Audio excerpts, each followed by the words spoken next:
आज पण एक नवीन काय तर बनवलेलं आणि ते पण एवढं भारी झालं होती की भारी झाली की रे, एक नंबर.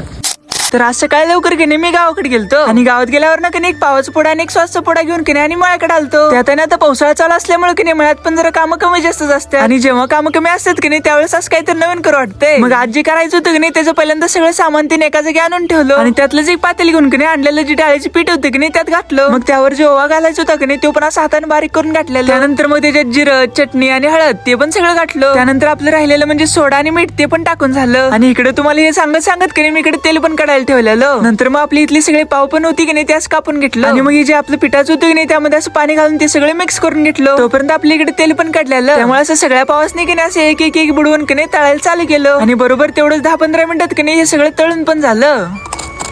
आणि त्याच्यावरच की नाही असं मस्तपैकी सॉस तीन टाकून असं करून खायला चालू केलं. पण तेवढ्या तिकडे दादा तीन की नाही रस्त्यावरून कुठतर जाताना दिसली होती. त्यामुळे त्यांना पण की नाही सगळ्यांना इकडे हात करून की नाही बोलून घेतलेलं. मग असं मस्तपैकी सॉस तीन टाकून की नाही सांगा म्हटलं जरा सगळ्यांना कसं झालंय.